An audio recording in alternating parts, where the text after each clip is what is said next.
Look it up! I want this thing off my street before the ceremony! That's what the HOA president yelled at the Worsham towing operator, standing at the back of my Ford F-250 at 6:15 Saturday morning. The truck had the cedar wedding arch I built for Greer in the bed. Greer was the woman I was supposed to be marrying at 11. The HOA president had been trying to tow my truck for 9 weeks over a violation she had invented. She didn't know my name was Knox Aldridge. She didn't know I had started 6 weeks earlier as the county's new code enforcement inspector. She didn't know her husband's towing contract with the HOA had been on the state attorney general's desk for 34 days. So I didn't shout. I let the hook click shut around my axle. I climbed into my best man's truck with the wedding arch in his bed instead. Tell me below, would you have stopped them or let her tow her own indictment off the street? My name is Knox Aldridge, and I live with my fiancée Greer at 2817 Whisperbrook Lane in Spring Hill, Tennessee, about 30 minutes south of Nashville. The townhouse is one of 240 units in a planned community called Whisperbrook Estates. We bought it 3 months ago, the week we set the wedding date. I was born in Spring Hill. I grew up in Spring Hill. I left at 18 to enlist in the United States Marine Corps. I served 8 years as a combat engineer and an EOD technician. 2 tours in Iraq, 1 in Syria. After my last re-enlistment ran out, I took my GI Bill to Middle Tennessee State and earned a degree in construction management. I spent 4 years building healthcare facilities for a Nashville commercial contractor before I came home. I started 6 weeks ago as a Williamson County Code Enforcement Inspector. I was 32 days into my 90-day probationary period when the wedding morning happened. Greer and I have been together since we were 18 years old. She left Spring Hill the same week I did, but for the University of Tennessee. She came back 4 years later with a teaching certificate. She has been a kindergarten teacher at Allendale Elementary for 8 years. She remembers most of her students by name 3 years after they graduate. She is the calm in every room she walks into. Her father had been doing physical therapy for 2 years to walk her down our aisle without the brace from his hip replacement. I designed the wedding arch in pencil at our kitchen table the week we bought the townhouse. It was 8 feet wide, 6 feet tall, made of clear cedar and white pine. The crossbeam was carved with the date and a small sprig of dogwood, which is the Tennessee state tree. I built it in the garage of my best man, Calhoun Massey. He had been my squad leader in Iraq. He now ran a custom millwork shop in Columbia, 20 miles south. We finished the arch on a Wednesday evening, 3 days before the wedding. I parked my Ford F-250 in our driveway when I got home that Wednesday night with the arch wrapped in moving blankets in the bed. The first letter from the Whisperbrook Estates HOA arrived in our mailbox the next morning. Cream paper, brown ink, the signature of Madam President, Tabitha Worsham. The letter informed me that an unauthorized commercial vehicle had been observed in our driveway. It directed me to remove the vehicle within 48 hours or face a fine of $125 per day.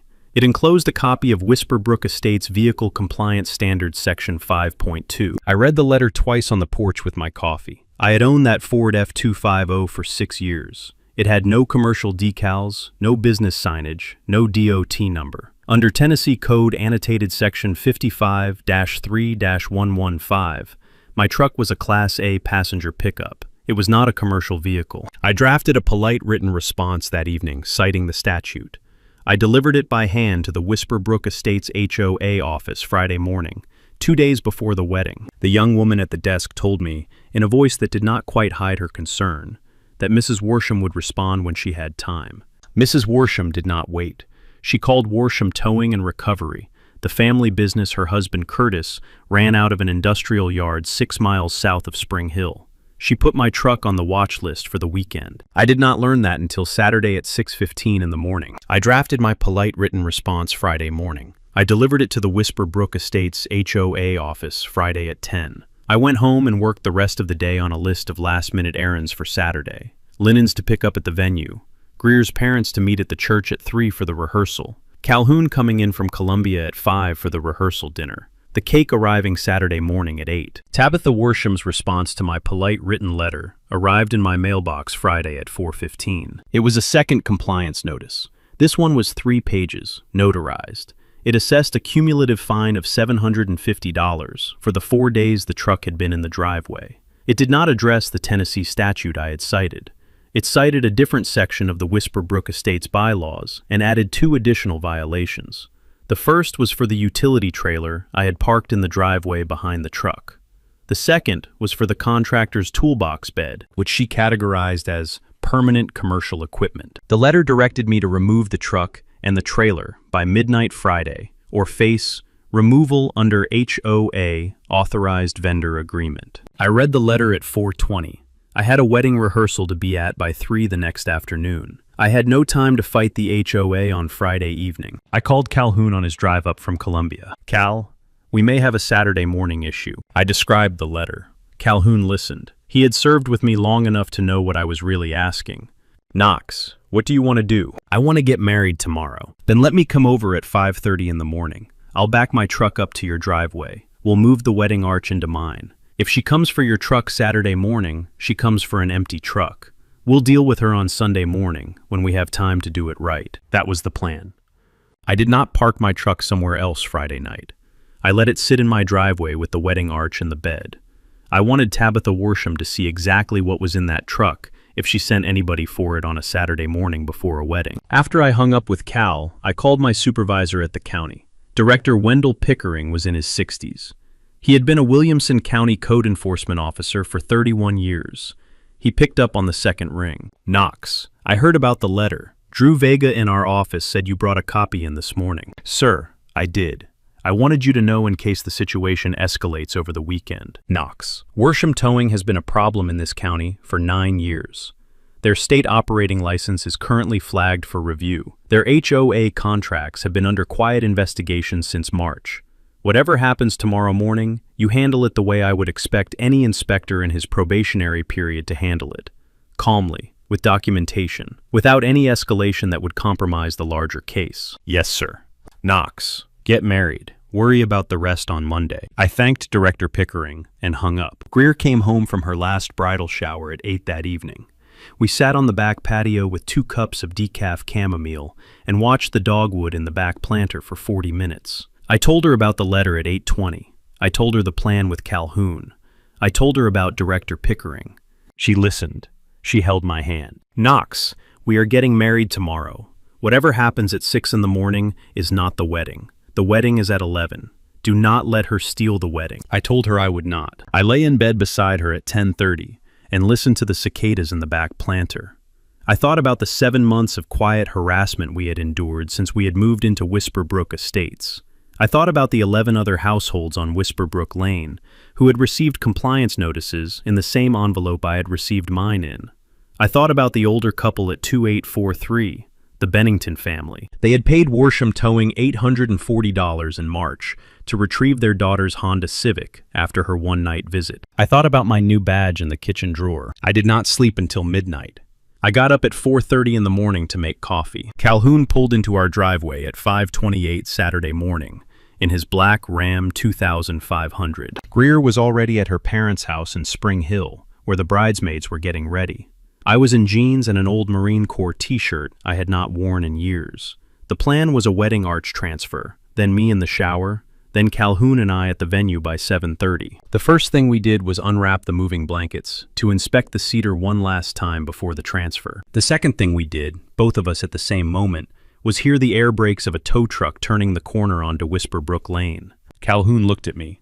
"Knox, did you hear that?" I heard it. The Worsham Towing and Recovery flatbed pulled past the front of our townhouse at 5:32 in the morning. The driver was a heavy man in a yellow safety vest with the Worsham logo over the breast pocket. Behind the flatbed, in a separate champagne Cadillac Escalade with personalized license plates that read Madam P, came Tabitha Worsham. She got out of the Escalade in white capris, oversized sunglasses, and a clipboard. She walked up our driveway with the kind of bright, brittle smile a person wears when they have decided. This Saturday morning was going to be the morning she finally won. "Mr. Aldridge, the vehicle is being removed under Section 5.2. I had a wedding arch in the bed of my truck. Greer was 4 hours away from walking down an aisle her father had been doing physical therapy for 2 years to walk her down. Calhoun Massey, my best man and former Marine squad leader, set his coffee down on the gravel of my driveway. He stepped between me and the tow truck driver. I held up one hand. "Cal, no. Let her do it." Calhoun did not understand at first. He looked at me. He looked at the wedding arch in the bed. He looked at me again. Knox, the arch. Cal, help me move the arch into your truck. Then let her tow mine. Calhoun and I lifted the wedding arch out of the bed of my F250 in one careful, two-man move. We carried it 12 feet across the driveway. We placed it in the bed of his Ram 2500 and rewrapped it in the moving blankets we had unfolded 38 seconds earlier. The Worsham towing flatbed driver watched us the whole time. He did not say anything. I walked across the driveway to the flatbed driver. I held out my hand. Sir, my name is Knox Aldridge. I am about to let you tow my truck. Before you do, I would like to introduce myself. The driver shook my hand. He was a man named Donovan Vale, about 45, with a Marine's tattoo on his left forearm. Donovan, I work for Williamson County Code Enforcement. I am 32 days into my probationary period. The truck you are about to hook up belongs to me. The HOA bylaw that authorizes you to hook it up is unenforceable under Tennessee Code 55-3-115. The contract your boss holds with this HOA is currently under review by the Tennessee Attorney General. I am asking you to film me on your dash cam for the chain of custody. I am not stopping you from doing your job. I am informing you that the larger arrangement here is going to come apart this week. I would like you to do your job knowing what I know. Donovan Vale looked at me for a long second. He looked at Tabitha Worsham, who was beside her Escalade with her clipboard, watching us from 20 feet away. He looked at Calhoun Massey, who had his own phone up and was already filming. He nodded. He climbed up into his cab. He turned the dash cam on. He climbed back down. He hooked the F250 to the flatbed in the slow, careful motions of a man. He had decided to do every step of this particular job by the book. Tabitha Worsham yelled across the driveway. Donovan, you do not need to talk to him. The vehicle is non-conforming. Hook it up and go. Donovan Vale did not look at her. He finished hooking up. He winched the F250 onto the flatbed. He secured the tie-downs. He walked back to the cab. He paused at the driver's side door. He looked at me one more time. Mr. Aldridge, I am very sorry about your wedding day. Donovan, I appreciate that. I will see you on Tuesday. Donovan Vale drove the flatbed and my F250 down Whisperbrook Lane at 5:53 in the morning. Tabitha Worsham followed in her Escalade. Calhoun Massey looked at me from beside his Ram 2500. Knox, get in the shower. We have a wedding to get to. The wedding happened. Greer's father walked her down the aisle without the brace from his hip replacement. He had done physical therapy 3 days a week for 2 years to make that walk. He cried twice. So did I. So did everybody in the second row. Calhoun Massey gave a best man speech that made the older Marines in the back of the venue stand up and applaud for 45 seconds. He did not mention the towing. The cake arrived at 8 on the dot. The rented chairs arrived at 9. The wedding arch held above the wooden floor of Greer's parents' barn at 11 o'clock sharp.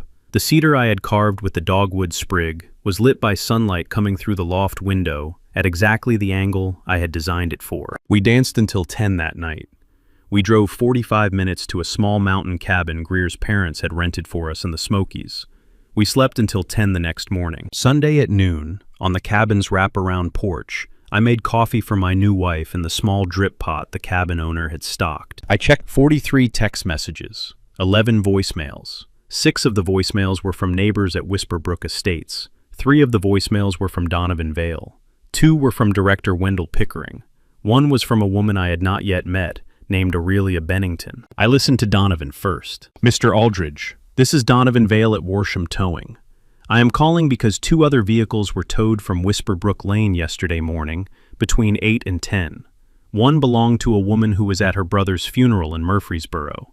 The other belonged to a contractor who was working a job at his daughter's house out near Leaper's Fork. Neither vehicle had any commercial markings. Both were towed under Section 5.2 of the Whisperbrook bylaws. I am leaving Worsham Towing tonight. I will give you a statement Tuesday morning. I listened to Aurelia Bennington next. Mr. Aldridge, my name is Aurelia. I live at 2843 Whisperbrook Lane. I have lived in Whisperbrook Estates for 16 years. Mrs. Worsham has been billing me, and most of my neighbors, since 2022. I have been watching what she has been doing to your truck for the past 2 months. I would like to come to your house Sunday evening when you get home, if you would be open to that. I listened to Director Pickering last. Knox, I heard about the wedding morning. 3 calls this morning from Whisperbrook residents. The Tennessee Public Service Commission has opened a formal investigation into Worsham Towing as of Saturday at noon. Tennessee Department of Commerce and Insurance has flagged Curtis Worsham's operating license. I have spoken to the county attorney. We will meet Tuesday morning in my office at 8. Bring everything you have. I made Greer a fresh cup of coffee. I told her about every voicemail. She listened. Knox, are you going to handle this? I am going to do it the way Director Pickering told me to do it. Calmly. With documentation, with no escalation that compromises the larger case. Then handle it. We drove home Sunday afternoon. We arrived at the townhouse at 4. Aurelia Bennington walked across Whisperbrook Lane at 5, with a binder in her arms. She sat at our kitchen table for 2 hours. The binder contained 63 pages. Tabitha Worsham had cited Aurelia 31 times in 3 years for various invented violations. Worsham Towing had towed her vehicles 11 times. Aurelia had paid Worsham Towing $6,400 over those 3 years. The binder also contained photographs of 17 other households at Whisperbrook Estates that had been targeted. Aurelia had been quietly assembling the file since 2022. She had stopped only because her husband, a retired veterinarian named Wesley Bennington, had passed away in February of this year. She had wanted to grieve quietly. She set the binder down on our kitchen table at 7 o'clock Sunday evening. Mr. Aldridge, I have been waiting for the right neighbor to give this to. Welcome to Whisperbrook Lane. I walked into Director Pickering's office Tuesday morning at 7:55. The County Code Enforcement Office was on the second floor of the Williamson County Administrative Complex on Public Square in Franklin. The first was Vivian Threadgill, the Assistant County Attorney for Code Enforcement Matters. She was 48, a former public defender, and she had been with the county since 2014. The second was Hadley Kessler, a senior investigator with the Tennessee Public Service Commission. The Public Service Commission regulates towing operations in Tennessee. She had driven down from Nashville at 6 in the morning. The third was Ardith Walcott, the Deputy Commissioner of the Tennessee Department of Commerce and Insurance. The Department of Commerce and Insurance licenses every towing company in the state. I sat down at the conference table. I set Aurelia Bennington's 63-page binder on the surface beside Donovan Vale's signed statement. Donovan Vale himself was on the speakerphone in the middle of the table, calling in from his lawyer's office in Spring Hill. For the next 4 hours, the four of us walked through every page of every document. What we assembled, by noon Tuesday, was a complete picture. The operation had been running quietly for 3 years across 4 upscale planned communities in North Williamson County. Tabitha Worsham was the HOA president of Whisperbrook Estates. She also served as paid vehicle compliance consultant for 3 other HOAs in the county.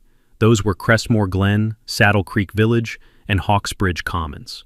She had negotiated those personal services contracts herself. In each of those 4 HOAs, Tabitha had inserted a vehicle compliance bylaw section, identical to Section 5.2 of the Whisperbrook Estates bylaws. In each of those 4 HOAs, Worsham Towing and Recovery, owned by her husband Curtis, held the exclusive HOA-authorized towing contract. In each of those 4 HOAs, Worsham Towing was charging a $500 hook fee, plus $75 per day of storage. In each of those 4 HOAs, Tabitha received a personal 25% kickback on every fee. The kickbacks were paid quarterly into a Wells Fargo account titled Tabitha L. Worsham Compliance Consulting. Hadley Kessler had been investigating predatory towing complaints in Williamson County since the previous October. She had received 41 complaints across the 4 HOAs in 8 months. She had not been able to connect them until Donovan Vale's statement. His statement gave her the names of every non-conforming vehicle Worsham Towing had hooked from those communities since 2022. The total billed across the 3 years was $482,700. Curtis Worsham's commercial towing license, Hadley confirmed, had expired in March of the previous year. He had been operating without a valid license for 15 months. Ardith Walcott set her coffee down. She looked across the table at me. Mr. Aldridge, I have been the Deputy Commissioner since 2018. We have not had a case this clean in 5 years. The state can act on this by the end of the week. Vivian Threadgill flipped to a tabbed page in her own binder. Knox, Director Pickering and I would like to ask you something. The protocol in your probationary period would normally have you handing this case off to a senior inspector. The county would prefer to keep you on it. You know the people. You know the neighborhood. You are the inspector who pulled it together. Are you willing to lead the field service of the orders this Friday morning? I looked at Director Pickering. He nodded once. Vivian, yes, I will lead it. She slid a typed assignment sheet across the table. Then on Friday morning at 6:30, you will walk up to 2901 Whisperbrook Lane. You will be in your county uniform. You will be accompanied by 2 sheriff's deputies, Hadley Kessler from the Public Service Commission and a representative from Commerce and Insurance. You will hand-deliver the cease and desist orders and the impoundment notice for Worsham Towing. We have authorization for a coordinated multi-agency action. Director Pickering smiled for the first time that morning. Knox. The wedding was on Saturday. The honeymoon is on the county. Friday morning is the beginning of a new chapter. The next 3 days became the most coordinated operation I had been part of since my last deployment. Tuesday afternoon, Hadley Kessler obtained an administrative subpoena for Tabitha Worsham's Wells Fargo records under the Tennessee Towing Practices Act. By Wednesday morning, the bank had produced 6 years of statements. The statements confirmed every kickback transfer Donovan Vale had described in his statement. Tuesday evening, Vivian Threadgill drafted the cease and desist orders. She drafted the impoundment notice for Worsham Towing and Recovery. She drafted a public records demand for every HOA financial disclosure filing across the 4 affected communities. She drafted predicate paperwork for a state-level investigation into the 4 HOA boards Tabitha had quietly inserted herself into. Wednesday morning, I drove out to each of the 4 HOAs in my personal vehicle. I wore a polo shirt and a clipboard like any other Tuesday morning. I quietly interviewed 23 additional residents who had been targeted by Worsham Towing's invented violations. I drove 98 miles between Crestmore Glen, Saddle Creek Village, Hawksbridge Commons, and back. I came home at 9 that evening with 11 new sworn statements. Greer made me a sandwich at 9:15. She did not ask many questions. She refilled my coffee 3 times. We were 5 days into our marriage. We had agreed at the cabin Sunday that the first week of married life would be the week the case was built. Wednesday at 11:30 in the evening, Donovan Vale arrived at our front door with a manila envelope. The envelope contained the dispatch logs, the digital tow records, and the dash cam footage from the Saturday morning tow. It also contained a complete spreadsheet of every Worsham Towing tow from the 4 HOAs since January 2022. Donovan had quietly downloaded the records before he had given his notice on Sunday evening. I thanked him. I made him coffee. I told him he had nothing to apologize for. Mr. Aldridge, I am sorry I drove that flatbed Saturday morning. Donovan, you had a job. You did the job by the book. You also gave me the chain of custody I needed to do mine. Mr. Aldridge, I have a wife and 2 daughters. The Tennessee Unemployment Office opens at 8 in the morning. Donovan, the county is hiring 2 new code enforcement assistants in October. I will personally walk your application across the desk on Friday afternoon. He thanked me. He went home. Thursday morning, the county attorney filed the cease and desist papers under seal in Williamson County Chancery Court. By 2 in the afternoon, Chancellor Beecham had signed the orders. By 4, Hadley Kessler had coordinated with the Tennessee Department of Commerce and Insurance to schedule the simultaneous license suspension for Worsham Towing.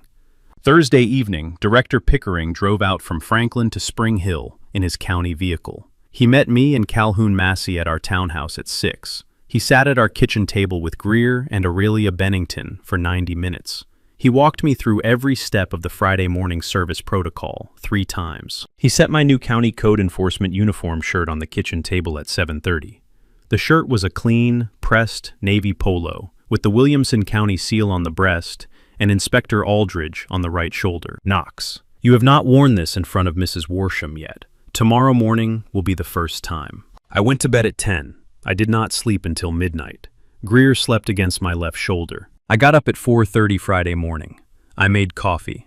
I ironed the polo shirt one more time. I clipped my badge to my belt.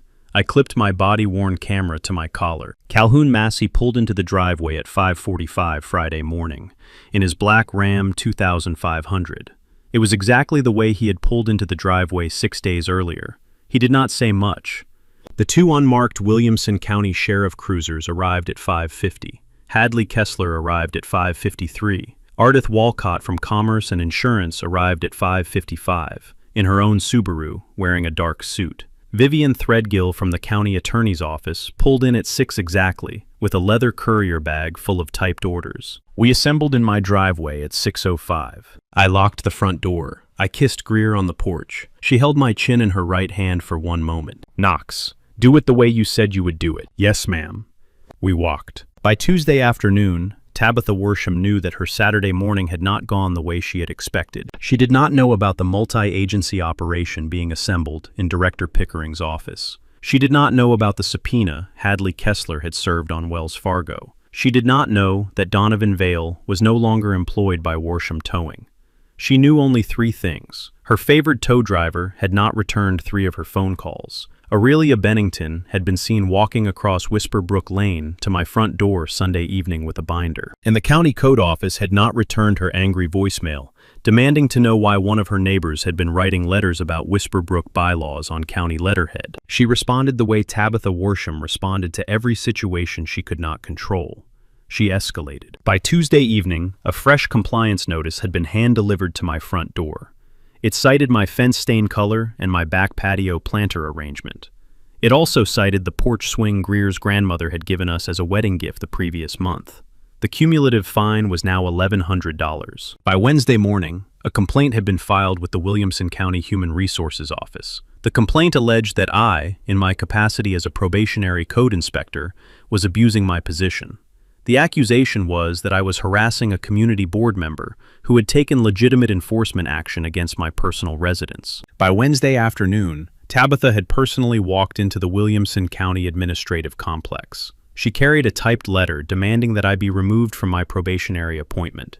She wore white slacks and a gold-buttoned blazer, with a clipboard and a portfolio binder. Director Wendell Pickering received her at the front desk in his shirt sleeves. He invited her to his office. He listened to her presentation for 43 minutes without interruption.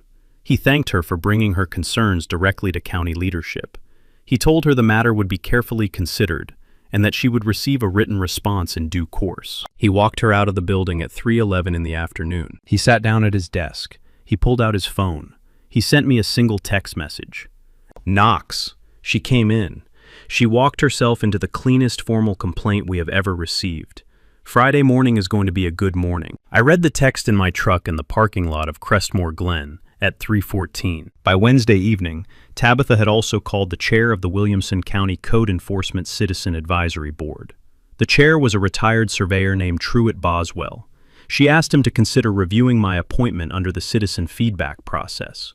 Truett Boswell was the man who had hired me. He had served on a federal building safety review board for 11 years before he retired. He listened to Tabitha for 19 minutes. He thanked her. He hung up. He called me on his way home from the lumber yard at 7 that evening. "Knox, Mrs. Worsham is escalating in writing. Every escalation she puts in writing this week makes the Friday morning operation cleaner. Stay calm. Document everything she sends. Make no move until Friday." I told him I would. By Wednesday night, Tabitha had also sent Greer a personal email at her teaching address at Allendale Elementary. The email was 3 paragraphs of polite but pointed language. It suggested Greer might want to reconsider her household's relationship with the Whisper Brook community. It claimed her husband's ongoing aggressive posture was creating an unfortunate atmosphere of hostility for the families on the lane. Greer printed the email. She read it twice. She handed it to me at the kitchen table. "Knox, she is trying to get me to pressure you. She is trying to get the case to go away by Friday." "Knox, Friday is in less than 48 hours. "Yes, ma'am." Greer set the email face down on the kitchen table. She poured me a fresh cup of coffee. "Knox, walk her to her door in your uniform Friday morning. Walk her to the door I should have been able to come home to last weekend." I told her I would. By Thursday morning, Tabitha Worsham had spent 36 straight hours trying to figure out why every escalation she had thrown at me had landed silently in the air. Director Pickering had not returned her second visit. The county attorney's office had not responded to her formal complaint. The HOA office staff at Whisper Brook had quietly told her in their Wednesday afternoon staff meeting they were no longer comfortable processing additional Aldridge family violations. They wanted to wait until the Worsham contract review concluded. Tabitha had not been told there was a Worsham contract review.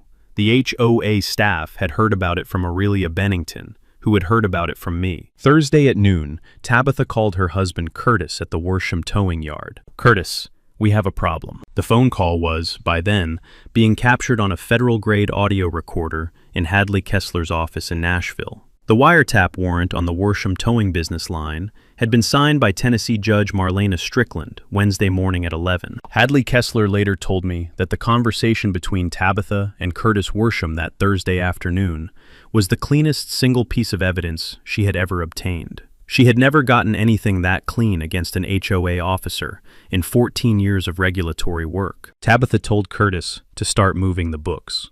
She told him to shred everything that's in the orange folders. She told him to move the 4 oldest dispatch logs into the secondary lot truck and drive them off-site by sundown. She told him to tell the dispatcher to delete the kickback spreadsheet from the cloud server tonight. Curtis Worsham was a 52-year-old man. He had inherited his father's towing business in 2009. He had not been particularly good at running it for the 17 years since. He was also the kind of husband who did, eventually, what his wife told him to do. He started the destruction at 3 in the afternoon. What Curtis did not know was that Hadley Kessler had been monitoring the Worsham towing cloud server's activity logs since Monday. The kickback spreadsheet had been imaged twice by federal protocol before any deletion attempt could occur. The orange folders had been digitally photographed from the records management server before Curtis ever touched a paper copy. The 4 oldest dispatch logs had been backed up to the Tennessee Department of Commerce and insurance servers Tuesday morning. Every document Curtis Worsham destroyed Thursday afternoon already existed in 3 independent state agency archives. By 6 in the evening, Curtis was driving his secondary lot truck north on I-65 with 8 orange folders in the front cab beside him. He was pulled over by 2 unmarked Tennessee Highway Patrol vehicles at the Brentwood exit at 7-Eleven. He was not arrested. The patrol officers asked him for his license, his registration, and his current operator's authority. He could produce 2 of the 3. They thanked him politely. They returned his license. They handed him a written notice that his commercial vehicle authority had been administratively suspended at 5:30 that afternoon. They asked him not to operate the vehicle again until further notice. They asked him to drive the vehicle the 4 miles to his home in Spring Hill, park it in his driveway, and not start it. Curtis Worsham drove the 4 miles to his home in Spring Hill. He parked the truck in his driveway. He walked into his kitchen, where his wife was eating leftover ravioli at the counter. He told her what had happened. Tabitha Worsham did not finish the ravioli. She stood at the kitchen window of 2901 Whisperbrook Lane until 2 in the morning Friday, watching the cul-de-sac for any sign of headlights. She finally went to bed at 2:15. She did not sleep. Friday morning at 5:45, Calhoun Massey pulled into my driveway in his black Ram 2500. The county sheriff cruisers arrived at 5:50. The agencies assembled by 6. I kissed Greer on the porch at 6:05. We walked north along Whisperbrook Lane in the lavender first light of a Tennessee Friday morning at 6:06. I walked first. I was in my pressed Navy County polo with Inspector Aldridge on the right shoulder. I had my body camera clipped to my collar, my badge clipped to my belt, my official county clipboard in my left hand. Director Wendell Pickering walked at my left in his own uniform. Vivian Threadgill walked at my right with the leather courier bag of typed orders. Behind us came the 2 uniformed Williamson County Sheriff deputies, Hadley Kessler from the Tennessee Public Service Commission and Ardith Walcott from the Tennessee Department of Commerce and Insurance. Calhoun Massey walked with his own phone up beside Aurelia Bennington, who was in her late husband's Tennessee Volunteers windbreaker. We were 8 people walking down a quiet suburban street at 6 in the morning toward a single front door. 3 porch lights came on as we passed. 3 sets of neighbors stepped out into their entryways with their coffee. Nobody said anything. Nobody got in our way. We arrived at the front walk of 2901 Whisperbrook Lane at 6:14. Tabitha Worsham was at her kitchen window in a quilted bathrobe with a coffee mug in her right hand. Curtis Worsham sat at the breakfast bar in flannel pajamas and slippers. The champagne Cadillac Escalade with the Madame P plates sat in the driveway. The towing flatbed Curtis had been ordered home in sat on the curb behind it. Tabitha Worsham saw the 8 of us turn up her front walk. The mug in her hand froze halfway to her mouth. She stayed very still for 1 full second. Then she set the mug down on the kitchen counter, very carefully, the way a person sets down something they suddenly realize is fragile. I rang her doorbell at 6:15 Friday morning. She opened the door at 6:16. She did not say anything. The look on her face moved through three distinct expressions: confusion, recognition, the slow understanding of a woman who had not yet grasped the address, the agency, and the uniform standing on her porch. I introduced myself by my full title. Mrs. Worsham, my name is Knox Aldridge. I am a Williamson County Code Enforcement Inspector. I am here this morning with Director Wendell Pickering of Williamson County Code Enforcement, with Vivian Threadgill of the Williamson County Attorney's Office, with 2 deputies from the Williamson County Sheriff's Department, with Senior Investigator Hadley Kessler of the Tennessee Public Service Commission, and with Deputy Commissioner Ardith Walcott of the Tennessee Department of Commerce and Insurance. I held out the first set of orders. This is a cease and desist order from Williamson County Chancery Court. It enjoins the Whisperbrook Estates Homeowners Association from any further enforcement action against any household in this community. The injunction stands pending a full county audit of the vehicle compliance program. Vivian Threadgill held out the second set. This is a notice of impoundment for Worsham Towing and Recovery, effective at noon today, signed by Chancellor Beecham. All vehicles currently held at the Worsham Towing Yard will be released to their lawful owners, with full restitution of all fees paid since January 2022. Ardith Walcott held out the third set. This is a formal license suspension for Worsham Towing and Recovery, signed by Commissioner Lakin yesterday afternoon. All commercial towing operations are suspended, pending a hearing scheduled for August 14th. Hadley Kessler held out the fourth set. This is a notice of formal investigation by the Tennessee Public Service Commission. The investigation will examine all towing operations conducted under the Whisperbrook Estates HOA contract from January 2022 to the present. Vivian Threadgill held out the fifth set. This is a personal civil complaint filed by 23 residents of 4 Williamson County HOAs against you, Mrs. Worsham, in your personal capacity. The cumulative damages claim is $642,000. The 2 uniformed sheriff's deputies stepped forward. Mrs. Worsham, Mr. Worsham, we have warrants for your arrest. The charges are operating a commercial enterprise with a suspended license, obstruction of justice, and 3 counts of conspiracy to defraud. Tabitha Worsham did not say anything for a long second. Then she said the only thing that came out of her mouth. Mr. Aldridge, you are the new code inspector. Yes, ma'am.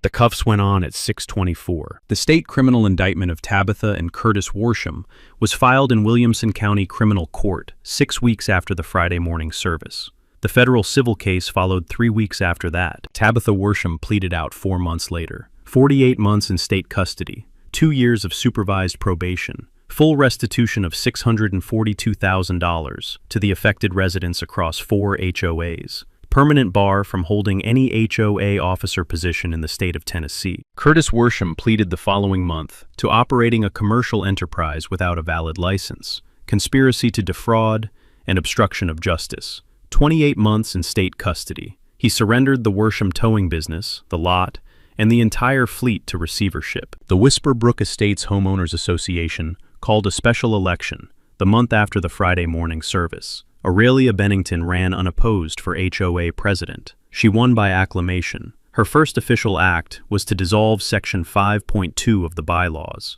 She replaced the entire vehicle compliance program with a 1-paragraph clause. The clause required the board to comply with Tennessee Code Annotated, Section 55-3-115. Her second act was to mail a written apology to every household that had been illegally towed since 2022. The other 3 HOAs Tabitha had quietly inserted herself into reformed their own governance within 6 months. The towing kickback contracts were dissolved. The HOA boards were rotated. Donovan Vale started his new job as a code enforcement assistant for Williamson County in October. He drove a county vehicle from the second week on. I received a personal civil settlement of $112,000 from the Worsham liquidation. The county quietly ended my probationary period 7 weeks early at Director Pickering's recommendation. Greer and I used most of the settlement on one project. The Aldridge Family Tennessee Towing Reform Fund opened its doors in Franklin in March. The fund does 3 things. It provides free legal representation for any Tennessee homeowner facing predatory HOA towing or invented vehicle compliance violations. It pays the immediate impoundment fees for any low-income family whose vehicle has been towed under a questionable HOA contract. And it funds a scholarship every year for 2 Tennessee students from Williamson, Maury, or Rutherford counties pursuing degrees in public administration, civil engineering, or nonprofit management. Greer chairs the board. Greer's father walked her down the aisle on our wedding day without the brace from his hip replacement. He has not worn the brace since. Calhoun Massey moved his custom mill workshop from Columbia to Spring Hill in November. He took on an apprentice in February. They built 38 wedding arches in their first year, each carved with a small sprig of dogwood. Aurelia Bennington and I started something else too. The first Saturday of every May is now Whisper Brook Lane Day at our cul-de-sac. We close the lane to through traffic. We pull out long tables under the dogwood trees. The Bennington children drive in from out of town. Calhoun runs the cider press. Donovan Vale runs the kid wagon ride along the safe stretch of the lane. Greer reads from a different children's book on the front porch every year. About 300 neighbors come through every May now. Last May, a kid about 9 years old asked me a question about the cedar wedding arch on display at the Aldridge porch. He asked whether it was the one from the news video. I told him it was. He asked if his sister could borrow it for her wedding sometime. I told him she would not need to borrow it. Calhoun and his apprentice would build her a brand new one, free of charge, through the fund his school had told him about. If this story made you angry, drop a comment below with your own HOA nightmare. I read every one. If it made you smile, share it with somebody who needs to hear that the loud folks don't always win. And if you enjoy this kind of story, slow-built, well-prepared, and finished by people who refuse to give up, hit subscribe. The next one is about an HOA Karen who told a Vietnam veteran his American flag was casting visual disturbance over his late son's headstone. The retired JAG officer next door had been quietly photographing every notice for 14 months. I'll see you next week.